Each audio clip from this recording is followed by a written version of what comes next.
वैसे तो कोर्ट में भीड़ ही रहती है, लेकिन अब अचानक से भीड़ के लोगों की एक आवाज लाने लगी है। लोगों में जज के बारे में बहुत सुनने को मिल रहा है। अरे जल्दी जल्दी यहाँ से निकलो, शाम होते ही यहाँ पर अलग ही माहौल हो जाता है। क्या कह रही हैं बहन जी? अलग माहौल कैसा? और आप यहाँ पर किस लिए आई थी? मैं तो यहाँ पर अपने जमीन के चक्कर में आई थी। खैर वो छोड़िए, यहाँ से बस जल्दी निकलिए, क्योंकि यहाँ पर खिड़की दरवाजे सब बंद होने लगते हैं 5 बजे के बाद। तभी कोर्ट में 5 बजे की घंटी बज जाती है और सारे खिड़की दरवाजे धड़ धड़ करके बंद होने लगते हैं और बाकी लोग अंदर ही फंसे रह जाते हैं। मैंने बोला था ना, देखा आपने किस तरह बंद हो गए। अब जो लोग अंदर होंगे उनका कोई ठिकाना नहीं है कि वो जिंदा वापस आएंगे भी या नहीं, इसीलिए जल्दी से जल्दी भागते हैं यहाँ से सब। हाँ, ठीक बोल रही थी, जल्द से जल्द भागना होगा यहाँ से। लेकिन जो लोग अंदर थे उन्हें अभी बहुत चीजों का सामना करना था। तभी उन लोगों को आवाज आने लगती है। अरे ये कैसी आवाज लग रही है? जैसे बहुत सारे लोग आ रहे हैं। वहाँ देखो, वहाँ कौन खड़ा है? कोर्ट की कार्रवाई तो पूरी हो गई है, फिर वो दोनों वहां क्या कर रहे हैं? वहां देखो, ऊपर ऐसा लग रहा है जैसे किसी के मंत्र में बांधकर किसी को बुला रहे हैं। कृपया कर सब लोग अपनी सीट पर बैठ जाओ। जज साहब पधार रहे हैं। मैं यहाँ से जा रहा हूँ, वैसे ही मैं परेशान हूँ। किसी और की कार्यवाही में मुझे कोई दिलचस्पी नहीं है। जैसे वो आदमी आगे बढ़ता है, धड़ाक करके उसे कोई पटक देता है, जिससे उसके सर से बहुत खून निकलने लगता है। ओह, ये क्या हो रहा है मेरे साथ? ऐसा लगा जैसे मुझे किसी ने उठाकर पटक दिया। मुझे जाने दो, मेरे सर से बहुत खून आ रहा है, मुझे बाहर जाने दो। तभी अजीब सी खामोशी के साथ जज अंदर आते हैं। वो जज कोई आम इंसान नहीं, बल्कि भूतिया जज होता है।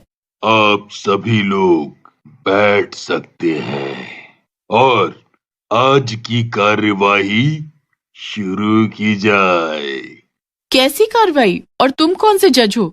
हमने तो तुम्हें कभी नहीं देखा है यहाँ पर। कितने दिनों से आ रहे हो? क्या ये सब तुम कर रहे हो?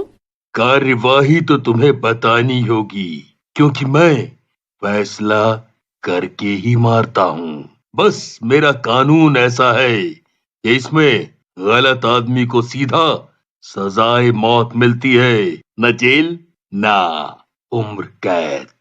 पर हम लोगों ने तो कोई गुनाह नहीं किया है, तो तुम हमें किस गुनाह की सजा दोगे हैं? और ना ही यहाँ पर किसी बड़े केस के लिए आए हैं। हम लोग तो छोटे मोटी चीजों के लिए यहाँ पर आए हैं। गुनाह किया हो या नहीं किया हो, लेकिन तुम सब मेरे साथ यहाँ फंस गए हो और मैं 5 बजे से इस कोर्ट में भूतों का जज हूँ। या तो तुम लोग यहाँ चुपचाप बैठे सब तमाशा देखो, और किसी ने किसी तरह की चालाकी दिखाई तो मैं तुम सबको इसी तरह टांग दूंगा। मुझे नीचे उतार दो, मुझे नीचे उतार दो, मुझे माफ कर दो। मैं बैठकर पूरी कार्यवाही देखूंगा। मैं अब कुछ नहीं बोलूंगा। बस मुझे नीचे उतार दो। तुम भूतों को जो करना है करो। इसीलिए बोल रहा था कि चुपचाप बैठो, वरना तुम सब मेरी ताकत नहीं जानते हो। अब मुझे अपनी कार्यवाही करने दो।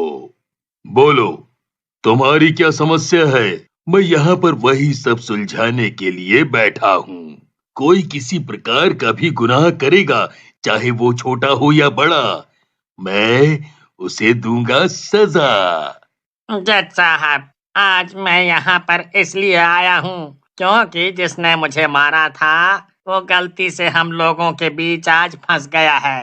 वो ऋषि है जिसने मुझे मेरी बीवी के साथ मिलकर मार डाला था। मैंने तुम्हें नहीं मारा था, ये सारा किया धरा तुम्हारी बीवी का था। उसने तुम्हें धोखा दिया था। मैं बस उसकी बातों में आ गया था और उसका गुनाह छुपाने में मदद की थी, पर मैंने तुम्हें मारा नहीं था। हाँ? ऋषि को तो सजा मिलेगी ही, क्योंकि उसने अपना जुर्म मान लिया है और उसे इस भूत की बीवी को यहाँ पर लाना होगा और उसे सजा दिलवानी होगी। ऋषि की सजा है कि तुम उसके शरीर में घुसकर उसे अपंग बना दो। आपका बहुत बहुत धन्यवाद। मैं अपनी बीवी को मारते ही मुक्त हो जाऊंगा, उससे पहले मैं इसको अपंग बना दूं। भूत ऋषि के शरीर में घुसकर उसके सारे शरीर को ऐंठ देता है, जिससे वो अपंग हो जाता है। सब लोग ये देखकर बहुत ही ज्यादा डर जाते हैं। ऋषि चिल्लाते हुए रोते हुए हवा में उछलकर जमीन पर गिर जाता है और फिर वैसे ही पड़ा रहता है। तुम ये क्या कर रहे हो? और तुम सजा देने वाले कौन होते हो? तुम तो खुद ही भूत हो, तो लोगों को सजा देने वाले कोई नहीं होते तुम। वैसे भी हम सबको मार ही डालोगे क्योंकि तुम एक भूत हो, बस बहाने ढूंढ रहे हो। ऐसे तो ये हम सबको एक एक करके मार डालेगा। अब तक ये 4 लोगों को मार चुका है। हमें इससे बचने के लिए कुछ सोचना पड़ेगा या इसे खत्म करने के लिए। पर विकास भाई, आप देख रहे हैं ना कि चारों ओर भूत ही भूत हैं।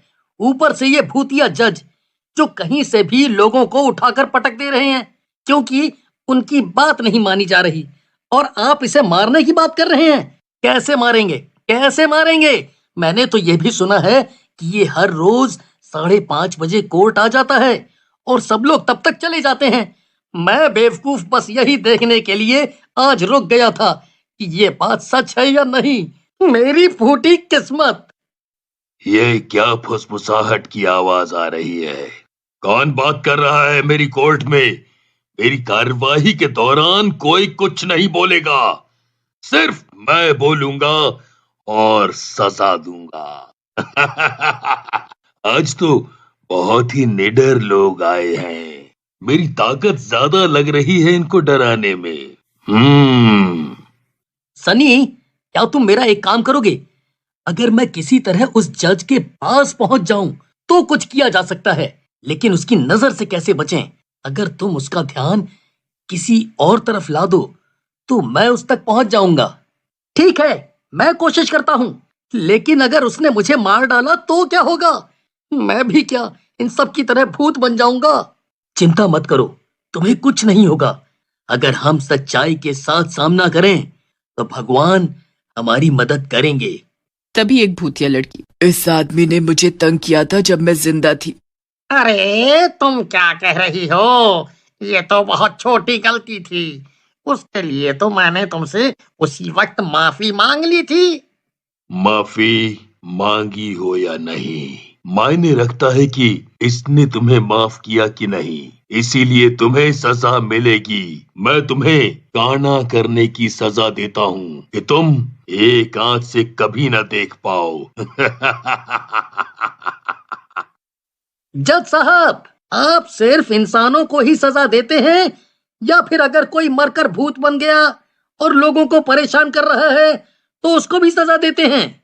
मैं सभी को सजा देता हूँ, पर जो मरकर भूत ही बन गया है उसके लिए क्या सजा? क्यों? अगर कोई किसी के साथ बुरा करके मर गया तो उसे भी तो सजा मिलनी चाहिए। मरने के बाद भी नहीं तो आपका फैसला तो गलत हो जाएगा, है ना? तुमने क्या कहा? मेरा फैसला गलत हो जाएगा? मैं लोगों को गलत करने पर सजा देता हूँ। तभी चुपके से विकास जज के पीछे चला जाता है। ये लो, अगर तुम ठीक हो और सच्चे हो तो तुम्हें इस लॉकेट से कुछ नहीं होगा, लेकिन अगर तुम बुरे हो तो तुम्हें तुरंत असर पड़ जाएगा। जज के गले में लॉकेट पड़ते ही उसने सनी को छोड़ दिया और तड़पने लगा कि कोई वो लॉकेट निकाल दे। मैंने तुमसे कहा था कि अगर तुम सच्चे होगे तो ये तुम्हारा कुछ नहीं बिगाड़ पाएगा, लेकिन तुमने देख लिया कि तुम गलत फैसले ले रहे हो और तुम एक बुरे जज हो। इसीलिए अब तुम्हें खत्म होना ही होगा। जज के राख होते ही सारे भूत भी गायब हो गए और सारे खिड़की दरवाजे भी खुल गए। जो लोग घायल थे वो वैसे ही रहे। तुम लोगों ने पाप तो किया ही था, जिसकी तुम्हें सजा मिली है। इस सजा को मैं चाह कर भी कम नहीं कर सकता, पर शुक्र मनाओ कि तुम सबकी जान बच गई और ईश्वर से मनाना कि तुम आगे से हमेशा अच्छे काम करो।